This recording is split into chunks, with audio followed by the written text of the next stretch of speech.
मैं अस्पताल में सफाई का काम करता था। एक दिन एक औरत थोड़ी देर के लिए कहकर अपना बच्चा मेरे पास छोड़ गई, लेकिन फिर वापस नहीं आई। मजबूरन मैं उस बच्ची को घर ले आया और कुछ ही दिनों में हमारे घर में दौलत की भरमार होने लगी। मैं बहुत खुश था, लेकिन फिर मुझे बच्ची की टोकरी से एक खत मिला। उसे पढ़ते ही मेरे पैरों तले जमीन खिसक गई। थका मांदा जब मैं अस्पताल से घर लौटा तो देखा कि मेरी बीवी उस बच्ची को गोद में लेकर टहल रही थी और चुप कराने की कोशिश कर रही थी। यह देखकर मैंने कहा, तुम इसे टोकरी में क्यों नहीं डाल देती? जिस टोकरी में हमें मिली थी उसमें डालोगी तो शायद इसे नींद आ जाएगी। मैंने सुझाव दिया। हम दोनों निसंतान थे और मेरी बीवी को बच्चों को पालने का कोई अनुभव नहीं था, इसलिए वह कब से उसे गोद में उठाए टहल रही थी और लगातार चुप कराने की कोशिश कर रही थी। लेकिन बच्ची किसी भी तरह चुप नहीं हो रही थी। जब मैंने उसे सलाह दी तो उसने बच्ची को मेरी गोद में पकड़ाया और कहा, आप इसे थोड़ी देर संभालिए, मैं उसकी टोकरी ढूंढ कर लाती हूँ। शायद मैंने उसे स्टोर रूम में रख दिया था। पहले उसे साफ कर लूँगी, फिर उसमें सुला दूँगी। स्टोर रूम में तो आपको पता ही है, चूहे होते हैं और बहुत गंदगी रहती है। मैंने बच्ची को गोद में लिया और प्यार से खेलने लगा। कुछ ही देर में वह चुप हो गई और मेरी ओर देखकर मुस्कुराने लगी। ऐसे लगा जैसे उसने मुझे पहचान लिया हो। कुछ समय बाद मेरी बीवी वापस आई और वहीं बैठकर टोकरी साफ करने लगी। उसने उस पर जमी हुई धूल हटाई। जैसे ही उसने टोकरी मेरे हवाले की, मुझे ऐसे लगा जैसे उसमें से कुछ गिरा है। वह वही टोकरी थी जिसमें अक्सर छोटे बच्चे झूला झूलते हैं और आराम से सो जाते हैं। मैंने बच्ची को टोकरी में डाला और नीचे झुककर देखा कि आखिर क्या गिरा था। जैसे ही मैंने उसे देखा, मेरे पैरों तले से ज़मीन खिसक गई। वह एक खत था। मैंने कांपते हाथों से उसे उठाया, लेकिन इससे पहले कि मैं उसे पढ़ पाता, मेरी बीवी ने किसी काम के लिए मुझे आवाज़ दे दी। मैं खत को जल्दी से अपनी जेब में रखकर किचन में चला गया। मेरी बीवी ने मेरी ओर देखते ही कहा, बच्ची का दूध खत्म हो गया है। मैंने कल भी आपसे कहा था, आपके पास पैसे हैं ना? हमने एक जिम्मेदारी तो ले ली थी, लेकिन दूध के लिए हमारे पास पैसे नहीं थे। उसकी बात सुनकर मैं मुस्कुरा दिया और कहा, तुम्हारे कहने से पहले ही मैं दूध लेकर आ गया हूँ, जल्दी से इसे बना दो। मेरी बीवी यह सुनकर मुस्कुरा दी और बोली, आपके पास पैसे कहाँ से आए? तनख्वाह मिलने में अभी देर है और बाकी पैसे तो घर के खर्च में ख़त्म हो चुके हैं। उसका सवाल अधूरा ही था कि मैंने कहा, इसका जवाब मैं तुम्हें थोड़ी देर में दूंगा। अभी तुम पहले उसे दूध बना दो। मैं थोड़ी देर आराम करने अपने कमरे में जा रहा हूँ। मैंने उसे कुछ कहा तो उसने सिर हिलाकर मेरी बात मान ली, पर मीला दूध बनाने में व्यस्त थी। उसे मशगूल देखकर मैं अपने कमरे में चला गया। आज भी मैंने वह खत अपनी जेब से निकाला और सोचने लगा कि इसे पढ़ूं या नहीं। मेरा दिल जैसे एकदम ठहर सा गया और मैं उलझन में पड़ गया कि इसे पढ़ना चाहिए या नहीं। अगर मैंने इसे पढ़ा और इसमें कोई ऐसी बात लिखी हुई मिली जिससे मैं परेशान हो जाऊं, तो क्या होगा? अभी तो मेरी ज़िंदगी में थोड़ा सुकून आना शुरू हुआ है। अगर फिर से बेचैनी बढ़ गई तो मैं क्या करूँगा? ना जाने क्यों कांपते हाथों से आखिरकार मैंने वह कागज़ खोल ही लिया। दिल और दिमाग की इस लड़ाई के बावजूद जैसे जैसे मेरी नज़र उस पर लिखी बातों पर पड़ती गई, मैं हैरानी के समंदर में डूबता चला गया। मैं काफ़ी देर तक वह कागज़ हाथ में लिए बैठा रहा और सोचता रहा कि यह सब क्या हो रहा है। मेरी आंखों से लगातार आंसू बहने लगे। मैंने कभी कल्पना भी नहीं की थी कि उस कागज़ में ऐसा कुछ लिखा हो सकता है। मेरे दिल और दिमाग में फिर से एक अजीब सी जंग छिड़ गई और मैं वहीं बैठ गया। आंसू थमने का नाम नहीं ले रहे थे और मैं सोचने लगा कि अब मुझे क्या करना चाहिए। उस कागज़ में एक बेहद दर्दनाक सच्चाई लिखी हुई थी जिसने मेरे दिल को झकझोर कर रख दिया था। मैं वहीं बैठकर रोने लगा और अपने अतीत की यादों में खो गया। मेरा नाम आलोक है। मैं अपने माता पिता का सबसे छोटा बेटा हूँ। मुझसे बड़े दो भाई और एक बहन है और उनके बाद मेरा जन्म हुआ। मैं ज़रूरत से ज़्यादा एक अनचाही संतान था जो इस दुनिया में क्यों आया, इसका अंदाज़ा मुझे माता पिता के ठंडे व्यवहार से हो गया था। बचपन से ही जब से मैंने होश संभाला, मैंने हमेशा अपनी माँ और पिता को अपने बड़े भाई बहनों पर प्यार लुटाते हुए देखा, लेकिन मेरी तरफ उनका कभी कोई ध्यान नहीं था जाता था। यह देखकर मेरा दिल अंदर से टूट जाता था। छोटी उम्र से ही मैंने यह सब देखा तो दिल ही दिल में तय कर लिया कि जो लोग मुझसे मोहब्बत नहीं करते, मैं भी उनसे कोई बात नहीं मानूंगा और न ही उनके कहने पर अमल करूँगा। यह बात मैंने अपने मन में गांठ बांध ली और हमेशा इस पर अमल करता रहा। मुझे मोहब्बत तो क्या मिलती, उल्टा मेरे अपनों की मुझसे नफरत और बढ़ गई। जब भी कोई रिश्तेदार घर पर आता या रास्ते में किसी से मुलाकात होती और मैं वहाँ मौजूद होता, तो वे सब यही कहते, इसके लिए दुआ करो, इसने हमारी नाक में दम कर रखा है, इसने हमें कहीं का नहीं छोड़ा, हमें बहुत सताया है। इसकी वजह इसकी वैसे भी ज़रूरत नहीं थी, लेकिन यह दुनिया में आ गया, कम से कम एक अच्छा काम तो करे और हमारे कहे अनुसार चलने लगे। तब मैं सिर्फ 10-12 साल का था, लेकिन इस तरह की बातें अक्सर सुनने को मिलती थी। ऐसी बातें सुनकर मेरा दिल टूट जाता, लेकिन बजाय इसकी कि मैं अपने माता पिता की बातें मानकर उनकी नज़रों में अच्छा बनने की कोशिश करता और ज़्यादा बागी बन गया। यही वजह थी कि मैंने ज़्यादा पढ़ाई भी नहीं की और सिर्फ 5वीं पास करने के बाद घर बैठ गया। मैंने कह दिया कि मुझे अब और नहीं पढ़ना, मुझे काम पर लगा दीजिए, मुझे पैसा कमाना है। मैंने बचपन से ही देखा था कि माता पिता की मोहब्बत सिर्फ मेरे बड़े भाइयों और बहन के लिए थी। मुझे किसी भी हाल में उनकी मोहब्बत नहीं मिलने वाली थी, इसलिए मैंने खुद से वादा किया कि मैं उनकी किसी बात पर अमल नहीं करूँगा और वही करूँगा जो मेरे दिल को अच्छा लगेगा। अम्मी अब्बू ने मुझे एक मैकेनिक के पास काम सीखने भेज दिया। घर की झिड़कियों के बाद अब मुझे मालिक की डांट फटकार भी सहनी पड़ती। यह सब झेलते झेलते मैं मानसिक रूप से परेशान रहने लगा। मैं हर वो काम करता जो मेरे माता पिता को नापसंद था। मैं उनकी नज़रों में पहले ही गिर चुका था। अब वे मुझे बद्दुआएं देते और कहते, तू कहीं का नहीं रहेगा, तुझे हमारी तकलीफ़ देखकर ऐसा गुनाह किया है जिसकी कोई माफ़ी नहीं मिलेगी। मैं अकेले कमरे में बैठकर रोता और सोचता कि ये लोग मेरे साथ ऐसा बर्ताव क्यों करते हैं।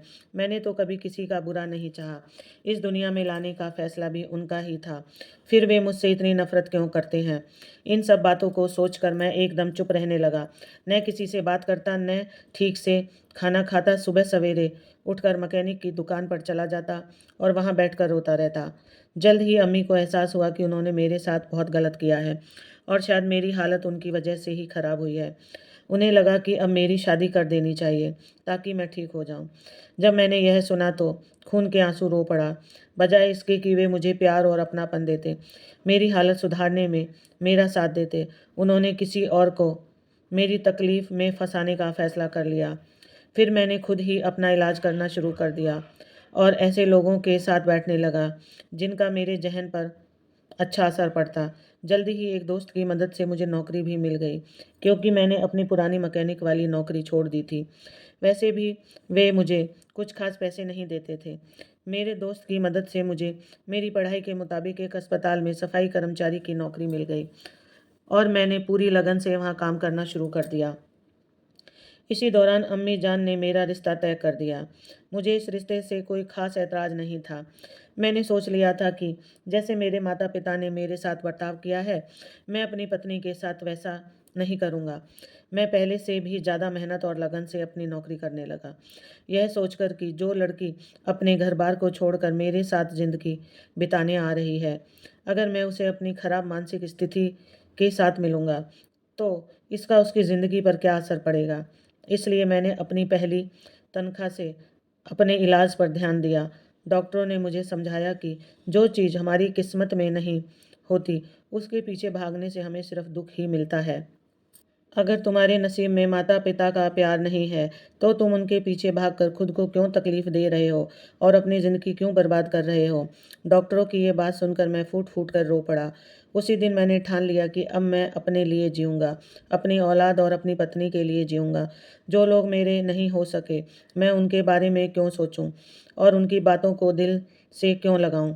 घर में भी मेरी कोई अहमियत नहीं थी, क्योंकि मेरी आर्थिक स्थिति कमज़ोर थी। जब बहन की शादी हुई तो सारे खर्च बड़े भाइयों ने उठाए। मैं गरीब था, मामूली सी सफाई की नौकरी करता था और अपनी छोटी सी तनख्वाह में जैसे तैसे गुजारा करता था। इसी वजह से परिवार में मेरी अहमियत लगभग ख़त्म हो गई थी। आखिरकार घर वालों ने यह ऐलान कर दिया कि वे मेरी शादी कर देंगे और मुझे किराए का घर लेकर देंगे, लेकिन आगे से मुझे अपने सारे खर्चे खुद उठाने होंगे। मैंने इस कड़वे सच को भी स्वीकार कर लिया और चुपचाप हामी भर दी। खामोशी से मेरा निकाह कर दिया गया। मैं अपनी पत्नी को लेकर अपने छोटे से एक कमरे में के घर में आ गया, जिसका किराया 10,000 था और जिसे मुझे खुद ही भरना था। मेरी कुल तनख्वाह 20,000 थी, जिससे मैं किराया, गैस, बिजली और घर का बाकी खर्च भी निकालना था। मैंने खुदा से दुआ की, ए भगवान, मैंने तेरी रहमत से एक लड़की को निकाह करके अपने घर लाया हूँ। तू ही मेरे धन दौलत में बरकत दे। लेकिन मेरी आजमाइश अभी बाकी थी। मेरी तनख्वाह वही रही, लेकिन अस्पताल वालों ने मुझसे ज़्यादा काम लेना शुरू कर दिया, जिससे मेरा दिल बहुत दुखी हो गया। ऐसे में मेरी पत्नी, जो बेहद नेक दिल और समझदार थी, मुझसे कहने लगी कि इंसान की ज़िंदगी में मुश्किलें आती रहती हैं, लेकिन इसका यह मतलब नहीं कि हम हाथ पर हाथ रख कर बैठ जाएं। मैंने उसकी बात मान ली और जो सोचा था कि नौकरी छोड़ दूंगा, उसे छोड़ने के बजाय जारी रखा। समय बीतने लगा। तनख्वाह में 2,000 की बढ़ोतरी हुई, जो मुझे किसी राहत से कम नहीं लगी। धीरे धीरे हमारे हालात बेहतर होने लगे। मैं पहले से ज़्यादा मेहनत करने लगा, लेकिन अभी भी मुझे बहुत मेहनत करने की ज़रूरत थी। महंगाई और अपनी ज़रूरतों को पूरा करने के लिए भागदौड़ करते करते मैं अक्सर बहुत थक जाता था। इसी बीच मेरे दिल में एक बच्चे की चाहत जगी। मैं चाहता था कि मेरे घर की वीरानी किसी बच्चे की किलकारी से भर जाए, लेकिन शायद कुदरत मेरी इस ख्वाहिश के जरिए मेरी और परीक्षा लेना चाहती थी। शादी को 2 साल हो चुके थे, फिर भी हमें संतान का सुख नहीं मिला। इसलिए मैंने अपनी इस ख्वाहिश को अपने दिल में ही दबा लिया, क्योंकि शायद भगवान मुझसे कोई ऐसा काम लेना चाहता था जिसकी मैंने कभी कल्पना भी नहीं की थी। एक दिन सुबह सुबह मैं अस्पताल पहुंचा, क्योंकि वहां की प्रबंधन टीम आने वाली थी और पूरे अस्पताल का निरीक्षण करने वाली थी। इसलिए सभी कर्मचारियों की दौड़ भाग शुरू हो गई। हम सब ने मिलकर अस्पताल के हर कोने को चमका दिया। थक हार कर मैं एक बेंच पर बैठा ही था कि मेरी नज़र ओपीडी में एक महिला पर पड़ी। वह बेहद घबराई हुई थी और बार बार इधर उधर टहल रही थी। उसे देखकर ऐसा लग रहा था जैसे उसका बच्चा बहुत बीमार है, इसलिए वह बार बार डॉक्टर के कमरे के पास जाकर अपनी बारी का इंतजार कर रही थी। उसकी यह बेचैनी मुझसे देखी नहीं गई, इसलिए मैं आगे बढ़ा और उससे पूछा, क्या हुआ है? आपका बच्चा बहुत ज़्यादा बीमार है? तो मैं डॉक्टर साहब से बात कर लेता हूँ, वे मेरी बात मान लेंगे। वैसे भी यहाँ के सभी डॉक्टर बहुत अच्छे हैं, इंसानियत से भरपूर उनके दिल हैं। इसलिए मैंने सोचा कि शायद मैं उसकी मदद कर सकूं। उस औरत ने कुछ पल मुझे देखा तो ऐसा लगा जैसे उसकी कोई चोरी पकड़ी गई हो। उसने तुरंत मना कर दिया और कहने लगी, नहीं, बच्ची की हालत ठीक है, मैं अपनी बारी पर ही जाऊंगी। उसकी बात सुनकर मैं दोबारा वहीं बैठ गया, लेकिन अब मेरी नज़र उस पर टिकी रही। न जाने क्यों मुझे ऐसा लगा कि वह झूठ बोल रही है और बच्ची वास्तव में बीमार है। बच्ची लगातार रो रही थी और चुप होने का नाम ही नहीं ले रही थी, जिससे मुझे शक हुआ। अचानक वह मेरी तरफ बढ़ी और बच्ची को मेरी गोद में थमा दिया। वह कहने लगी, आप इसे ज़रा देर के लिए पकड़ लीजिए, मुझे एक ज़रूरी कॉल करनी है। यहाँ अस्पताल में सिग्नल नहीं आ रहे, इसलिए मुझे बाहर जाना पड़ेगा। आप भरोसेमंद लगते हैं, इसलिए इसे आपके हवाले कर रही हूँ। बस थोड़ी देर इसे संभाल लीजिए, मैं ज़रा इसके अब्बू से बात कर लूँ। यह कहकर वह तेज़ी से बाहर निकल गई। मैं वहीं बैठकर उसके वापस आने का इंतज़ार करने लगा, ताकि वह बच्ची को ले जाए और मैं अपने काम पर लौट सकूं। लेकिन 15 मिनट बीत गए, फिर आधा घंटा और फिर 1 घंटा हो गया, लेकिन वह औरत वापस नहीं आई। अब मैं सच में परेशान हो गया। बच्ची भी लगातार रो रही थी। मैंने उस औरत को ढूंढने के लिए ओपीडी से बाहर कदम रखा और पूरा अस्पताल छान मारा, लेकिन वह कहीं भी नज़र नहीं आई। आखिरकार थक हार कर चौकीदार के पास पहुंचा तो उसने बताया, जिस महिला की आप बात कर रहे हैं, वह तो काफ़ी पहले ही गेट से बाहर निकल गई थी और दोबारा अंदर आई ही नहीं। यह सुनकर मेरे पैरों तले ज़मीन खिसक गई। मैं वहीं खड़ा सोचता रहा कि अब मुझे क्या करना चाहिए। मेरी हालत ख़राब हो गई थी। बच्ची रो रो कर अब चुप हो चुकी थी और सो गई थी। उसे देखते ही मेरे दिल में एक अजीब सा एहसास हुआ। मुझे लगा कि शायद यह भगवान की तरफ से मेरे लिए एक इम्तिहान या इनाम है। इस औरत ने शायद मुझे देखकर ही बच्ची को सौंपा होगा, और क्या पता यह भगवान की मेहरबानी हो कि वह मुझ पर निसंतान पर रहम कर रहा हो। अगर मैं इस बच्ची को ठुकरा देता तो बहुत बड़ा नाशुक्री करता। यही सोचकर उसी वक्त छुट्टी ली और उस बच्ची को अपने घर ले आया। घर आते ही मैंने अपनी बीवी को सारी स्थिति बताई और वह अजीबोगरीब निगाहों से मुझे देखने लगी। मैं उसकी नज़रों का मतलब समझ गया और तुरंत सफाई देने लगा। तुम जो कुछ भी सोच रही हो वैसा बिल्कुल भी नहीं है। तुम ही मेरी ज़िंदगी की पहली और आखिरी औरत हो। यह बच्ची उसी औरत ने मुझे सौंपी थी और अब मैं इंतज़ार करूँगा। अगर वह 2-3 दिन तक अस्पताल नहीं आई तो हम इसे अपना बच्चा मान कर पालेंगे और उसकी परवरिश करेंगे। क्या तुम इसके लिए तैयार हो? मेरी बात सुनकर वह रोने लगी और बोली, मैं तो बिल्कुल उम्मीद छोड़ चुकी थी, लेकिन अब जब यह हमारी ज़िंदगी में आ गई है तो मुझे लगता है जैसे मैं मुकम्मल हो गई हूँ। उसने तुरंत बच्ची को टोकरी से निकाला और फ़ौरन उसे नहला कर साफ सुथरा कर दिया। फिर वह उसके लिए दूध की तलाश करने लगी। जब मैंने देखा कि वह उसे भैंस का दूध पिलाने वाली है तो मैंने तुरंत टोका, इतनी छोटी बच्ची को फ़ॉर्मूला दूध दिया जाता है। मेरे पास कुछ पैसे हैं, मैं जाकर दूध ले आता हूँ। इसे यह दूध मत देना, वरना अगर इसे कुछ हो गया तो मैं खुद को कभी माफ़ नहीं कर पाऊँगा। यह कहते हुए मैंने अपनी जेब टटोली तो उसमें 1500 थे। मैं 500 का छोटा डिब्बा लिया और घर लौट आया। 2-3 दिन इसी तरह गुजर गए। अब बच्ची पहले से बेहतर लग रही थी। वह अब रोती नहीं थी, बल्कि ऐसा लग रहा था जैसे वह अपनों के पास आ गई हो। उसे बस ममता की गरमाहट चाहिए, जो मेरी बीवी उसे दे रही थी। इसी वजह से वह शांत रहती और बिल्कुल भी नहीं रोती। इस बच्ची को गोद लेने के बाद मैंने अपनी ज़िंदगी में कुछ बदलाव महसूस किए। ये बदलाव आर्थिक रूप से भी थे। बच्ची को गोद लेने के 3 दिन बाद ही मेरे बॉस ने मुझे ऑफ़िस बुलाया और कहा, आप काफ़ी समय से हमारे अस्पताल में काम कर रहे हैं, इसलिए हमने आपकी सैलरी बढ़ाने का फ़ैसला किया है। हमने सभी सफाई कर्मचारियों के काम का निरीक्षण किया और पाया कि आप सबसे मेहनती हैं, इसलिए आपकी सैलरी 22,000 से बढ़ाकर 26,000 कर दी गई है। यह सुनते ही मेरे पैरों तले से ज़मीन खिसक गई और मेरी आंखों से खुशी के आंसू छलक पड़े। मैंने कभी नहीं सोचा था कि यह बच्ची मेरे लिए इतनी सौभाग्यशाली साबित होगी और मैं अपनी किस्मत पर खुश होने लगा। घर पहुंचकर मैंने सबसे पहले यह खुशखबरी अपनी बीवी को सुनाई। वह भी खुशी से झूम उठी और बोली, भगवान ने इस बच्ची के जरिए हमारी मदद की है। मुझे लगता है कि यह हमारे हालात बदलने में बहुत बड़ी सहायक साबित होगी। यह खुशनसीब है, लेकिन न जाने कौन बदनसीब था जिसने इसे आपके पास छोड़कर अपनी औलाद को यूं बेसहारा कर दिया। मेरी पत्नी उसके बारे में सोचकर उदास हो जाती थी। तब मैं उसे तसल्ली देता कि अब वह हमारे पास है और हमें उसे एक बेहतरीन जगह ही भेजना था। हमारा घर ही उसके लिए सबसे अच्छी जगह है और देखो, उसके आते ही उसका नसीब भी हमारे पास आने लगा, जिसका साफ और सीधा मतलब यही है कि अब वह हमारी संतान बन गई है और हम उसे अपना बनाकर पालेंगे।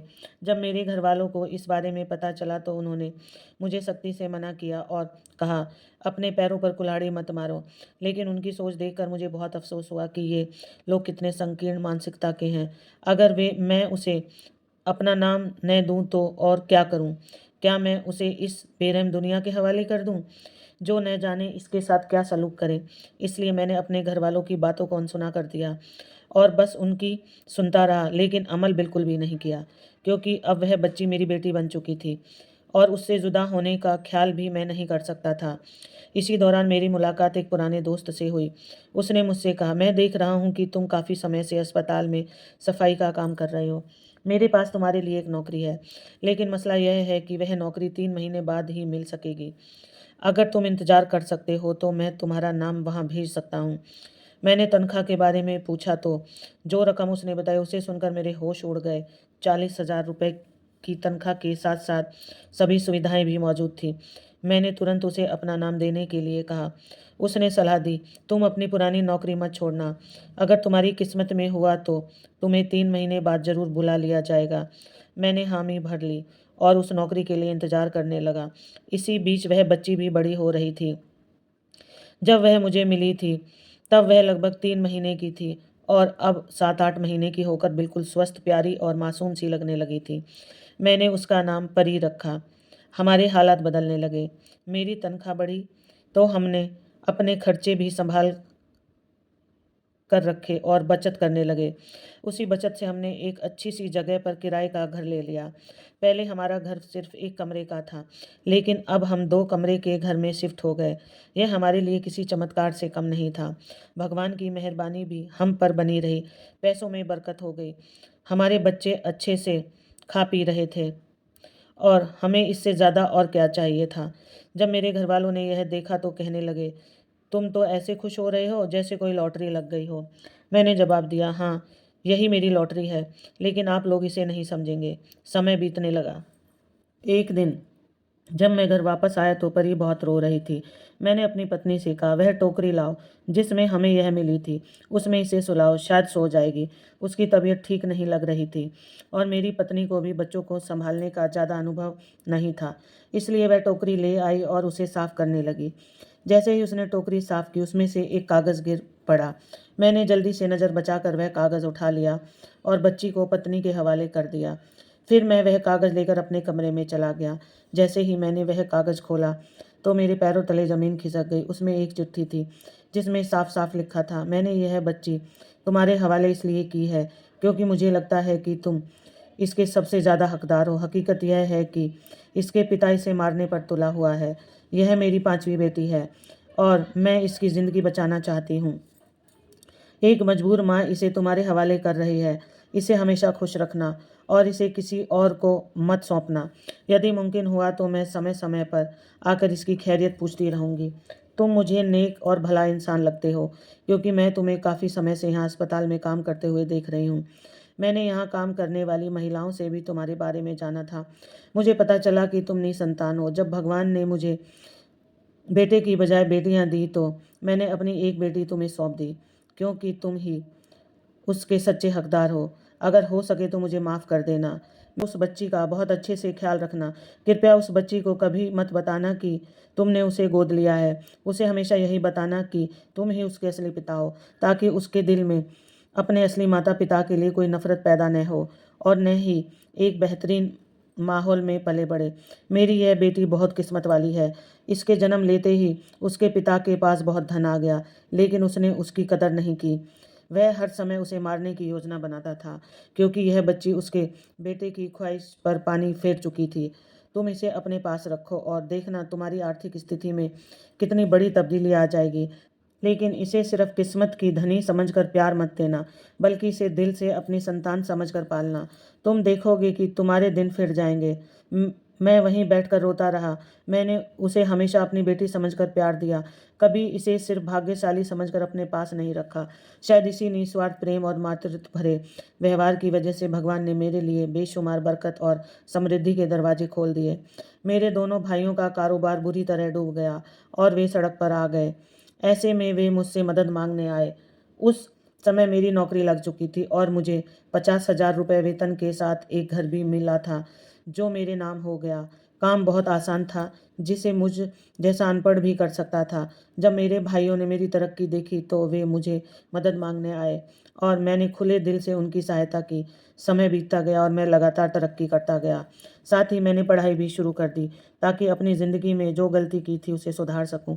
मैंने पढ़ाई पूरी करके उसी कंपनी में एक ऊंचे पद पर नौकरी पा ली। इस पूरे सफ़र में मेरी पत्नी ने मेरा बहुत साथ दिया। अब मेरी बेटी 4 साल की हो चुकी थी और इन 4 वर्षों में मेरे पास धन दौलत की कोई कमी नहीं रही। लोग मुझसे मदद मांगते और मैं उनकी सहायता करता था क्योंकि मैं अपने अंदर घमंड को कभी पनपने नहीं देता था। मैंने अम्मी और अब्बू को भी माफ़ कर दिया क्योंकि वे भी इंसान थे और इंसान तो गलतियों का पुतला ही होता है। फिर एक दिन मेरी मुलाकात उस औरत से हो गई। वह उसी अस्पताल में मेरा इंतज़ार कर रही थी। उसे लगा था कि मैं आज भी वहीं आऊँगा और इत्तेफाक से मैं अपनी बेटी की दवाई के लिए अस्पताल आया हुआ था। वहाँ वह औरत मुझे मिल गई। उसने मुझे पहचान लिया, लेकिन मेरी बदली हुई हालत देखकर रोने लगी। वह कहने लगी, मैंने कहा था ना कि यह किस्मत की धनी है। देखो तुम्हारी किस्मत बदल गई। मैंने उसकी ओर देखकर कहा, यह किस्मत की धनी होगी तो ज़रूर होगी, लेकिन यह भगवान ने उसे मेरे हवाले किया तो मेरे हालात भी बेहतरीन कर दिए ताकि मैं इसकी अच्छी परवरिश कर सकूं। और आज सब कुछ आपके सामने है। उसने मेरी बेटी को प्यार से गले लगाया और देर तक अपने सीने से लगाए रखा। मेरी बीवी यह देखकर रो पड़ी और कहने लगी, आप जब चाहें इसे देखने आ सकती हैं, बस इसे सच्चाई मत बताइए। हम इसे कह देंगे कि आप इसकी फूफी हो। वह औरत सुनकर बहुत खुश हो गई और मेरी बीवी को ढेर दुआएं देने लगी। फिर वह कहने लगी, इसके बाप के पास से सब कुछ खत्म हो गया। मैंने उससे तलाक ले लिया और अब अपनी बच्चियों को खुद पाल पोस रही हूँ। काश उसने समझदारी दिखाई होती और ऐसा ना किया होता तो आज हम भी खुशहाल होते। लेकिन उसने भगवान की नेमत की कदर नहीं की और देखो, कदर करने वालों को भगवान ने कितना नवाजा दिया। वह औरत नम आंखों से विदा हो गई और मैं सजदे में गिर गया। भगवान ने मेरी बेटी की बदौलत मेरी ज़िंदगी बदल दी। इस तरह मैंने साबित कर दिया कि मुझ में भी काबिलियत है और अपने नाकामियों का ताना मारने वालों का मुंह बंद कर दिया।